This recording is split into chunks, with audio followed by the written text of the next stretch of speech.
Mr. Ripley, You need seconded by Elaine Ripley. Daly. Okay. All those in favor?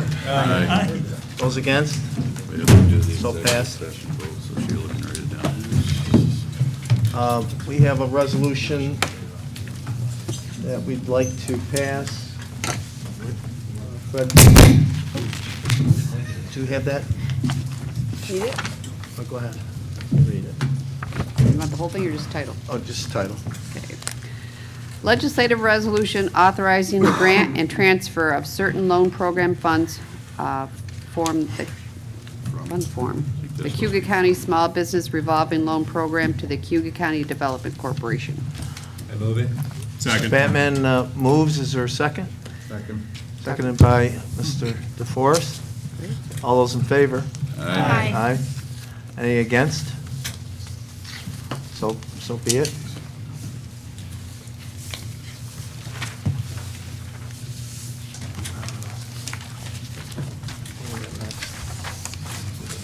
CGR coming?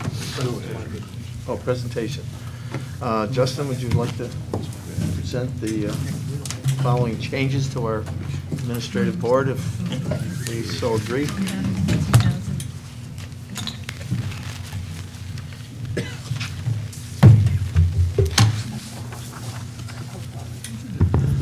Thank you, Mr. Chairman.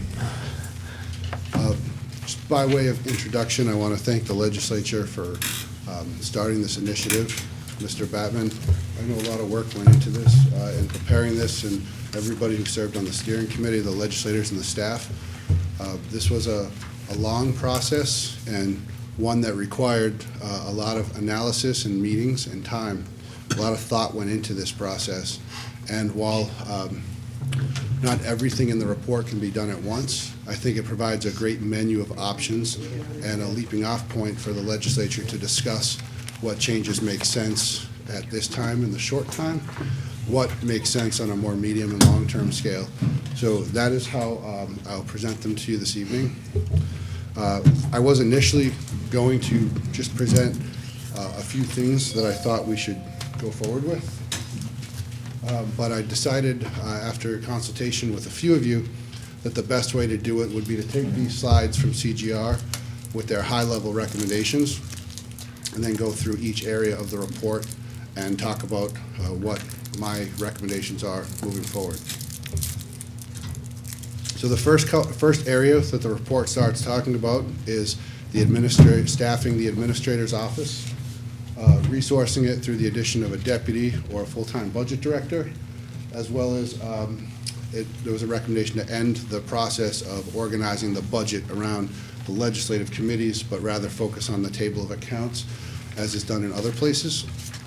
Related to that was the discussion of centralizing purchasing throughout the county in a centralized location. And there was a recommendation that we work on improving our communication infrastructure, both internally and externally. First thing that I would recommend we do, and I've asked Building and Grounds for a plan and some costs on, is building out the current purchasing office into 2 offices, with the idea that that would be a potential location for the legislative staff off of the chairman's office, and create the space to have a budget director upstairs full-time overseeing the purchasing department. We've also, it's important to remember that our current administrative assistant who is staffing the purchasing department has indicated probable plans for retirement next year, and that creates additional opportunities to consider whether and how to staff purchasing going forward, whether that should continue to be a clerical position or one that we might look to expand into a purchasing agent or purchasing director. We've started evaluating purchasing card options, both the NISAC recommended option as well as other options that are available through our current financing and banking institution. It turns out that we actually had a purchasing card program with cards in a box and without a policy or rollout of that program. So the Treasurer's Office, Jenny Delicato, has been working hard in analyzing both the NISAC plan and the current program to determine which makes the most sense. and we're assessing those opportunities, but that's something we hope to bring forward to you this year with a rollout. We'll also, with the 2019 budget, adopt the recommendation to go forward and organize the budget according to traditional accounts as opposed to how they're currently organized. And I think the important conversation out of this report in this area is whether or not it makes sense to establish a finance department or an Office of Management and Budget. There are good examples of both of those throughout the state in other counties. That is a much bigger lift and one that will require a lot more analysis and planning before we could implement. So I do recommend moving forward with some of these shorter term projects right now. And to the extent that we want to look at a more independent finance office or Office of Management and Budget, that is something that might be considered, and it would be much easier to do in the context of a charter commission conversation if you choose that that's one you want to have. I'll also, just like we reorganized the budget along accounts, we'll take another look at the monthly report and consider how best to organize that. The legislative committees were kind of how everything's been organized around here, and it is probably also worth a discussion about whether that is the most efficient committee structure. I'm certainly not going to come forward with extensive recommendations about how to structure legislative committees without input from you, but to the extent that there's interest in having those conversations, I do have a number of ideas about them, including streamlining the number of committees and the possibility of having 2 legislative meetings a month with less committees so that we eliminate the need for as many special meetings or as many emergency resolutions by building more predictability and availability to the legislature through the calendar process. The report strongly recommends the addition of a deputy.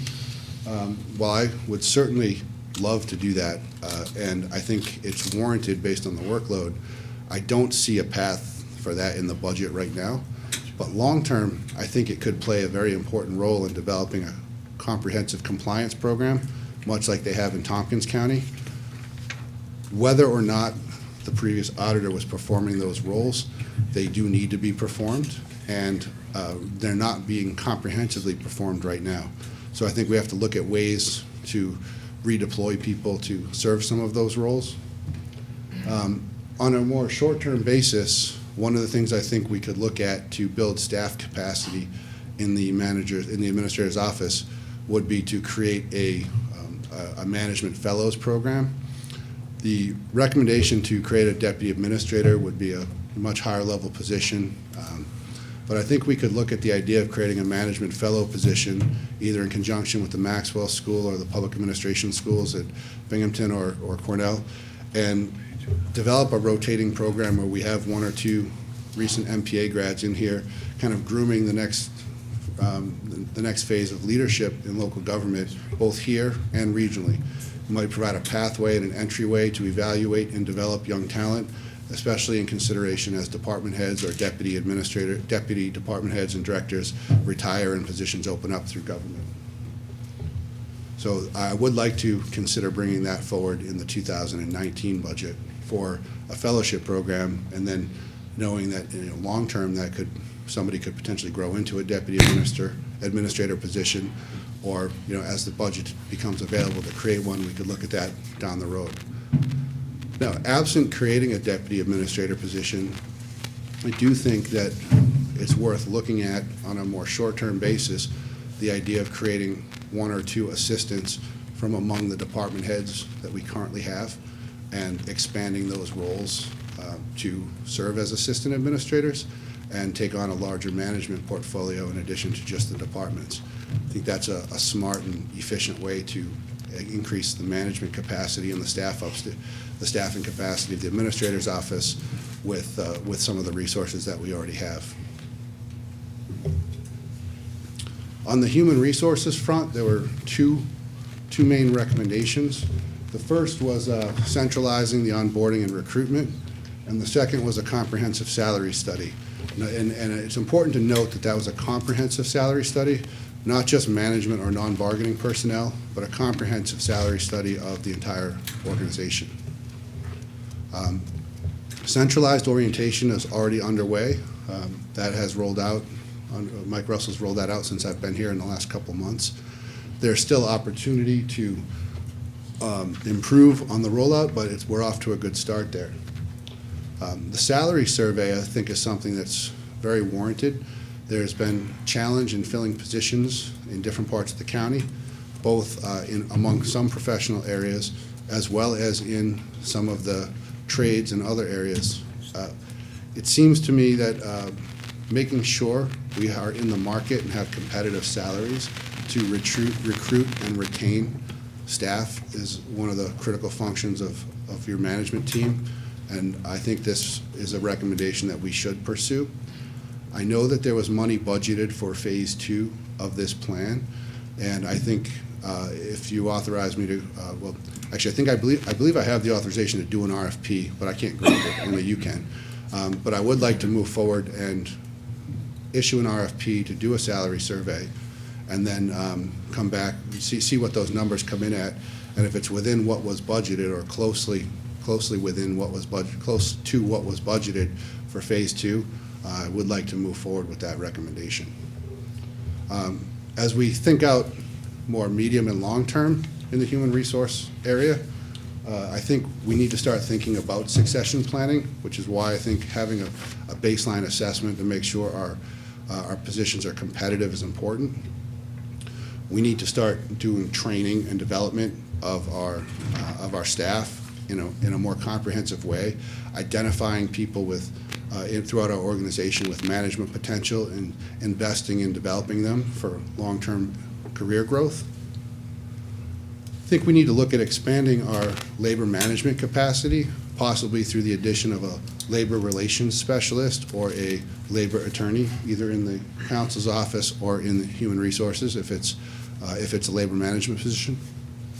And ultimately, we really have to expand our training capacities. And this is a theme you'll hear again come up through IT, and whether or not that's located in HR or in individual departments, I think it's a function that needs to be tied into HR, wherever ultimately that's located. There were a couple of recommendations regarding information technology, including kind of a comprehensive needs assessment and developing the task force to focus on a strategic plan for technology, as well as I would review this with IT, which is the automation of payroll. Some of those recommendations from a short-term perspective are easy lifts. They're not without cost, but for example, I would strongly recommend we look at a comprehensive overhaul of our website. I believe that we have enough money in the budget to start that this year, but that would ultimately require a contract approval that would agree to continue to support those investments over a 2 or 3 year rollout of that plan. But a county website would not only improve our online aesthetic and image to the world, but more importantly, improve our functional capacity for online transactions, which is, I think, really critical in this day and age. I mentioned the recommendation about forming an IT task force, and I think this fits in nicely with the idea of a strategic business plan for this area of government, and something that I'll ask all the department heads to prepare with their budget requests for 2019, is a business plan for their area they're responsible for managing to support their budget requests and really begin that strategic planning process throughout the government. It's also really critical, I think, that we move ahead with automating payroll. In my opinion, from the recommendations in the report, this seems to be one of the areas where we have the greatest opportunity to see some savings. Our current payroll process is archaic. It starts with manual paper timesheets signed by an employee and then signed by a supervisor, then somebody submitting them, collecting them, submitting them to the treasurer's office for consolidation manually,